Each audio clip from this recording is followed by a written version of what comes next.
Good morning, and welcome to Daily Disciplines. You know, I've been doing a lot of thinking the last few days. In fact, I actually went back and watched a lot of the previous Daily Discipline times we've invested together. And I am reminded once again as I do that this is a conversation from me to me with you listening in. And I'm delighted to have you listening in, and I appreciate the emails that come from time to time to let me know what's happening in your life. But, you know, I, again, looked at some of those episodes, and I thought about talking to me, and there are two things that I need to talk to me about today and tomorrow. And so let's get right to it. The first one, let me tell you a story, and then I'll give you the point. Years ago, before there were seatbelts, I was driving a car. And seatbelts came along, and it was kind of a novelty, and, you know, there were cars that wouldn't start unless you had them fastened, and people didn't like that. Our independent spirit of driving a car and doing what we want to do was challenged by this force coming in, and so they took that out, and then they had the bells, and they tried all sorts of bells, and some were very irritating, and cars even had a little gal that came on, you know, one of the voices that came on, a computer voice in those days that reminded one to fasten the seatbelt.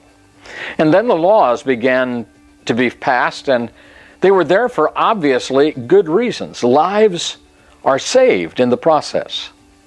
I grew up at a time when seatbelts were not, then they were, but they were not required.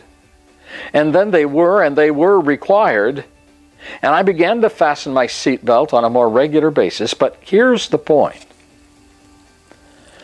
My kids, they fasten their seatbelts virtually automatically every time they get in the car. I have to think about it almost every time. It's not an automatic thing, and in fact, here's the real point of our discussion today. There are times when I find myself knowing I should fasten the seatbelt, thinking about it, driving down the road, and refusing to fasten the seatbelt. Now, the point of our discussion today with me is, why do I do that? When the better part of wisdom and all the facts agree that that is a better course of action, why do I fight it? Why do you fight it? For those of you who maybe from time to time struggle with weight, you know the kinds of foods to choose, and you know in the midst of eating the wrong kind of food and the wrong amount at the wrong time, you know that all of that is wrong, and yet like you, I sometimes go ahead and eat it anyhow. I find myself with quite a list of reasons why now, after all these years, in those kinds of situations. But I have to come back to it every once in a while. And whether it's relationship tending, you know, sometimes we know how we ought to respond to another person. We know we ought to say thankful. We're thankful. We know that we ought to tell them how great job they did, and we even think about it.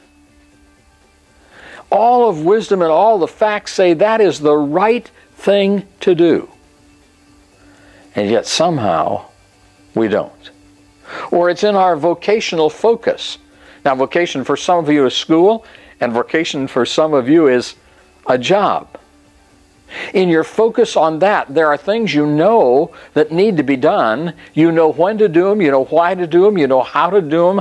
All the facts, all the wisdom is there. And yet we move in a different direction. The question and the daily discipline for today and every day is to get dreadfully honest with ourselves and ask the tough question, why do I do that? As we begin to get the answer, it will be a great day. So you have one of those great days, and we'll talk again soon.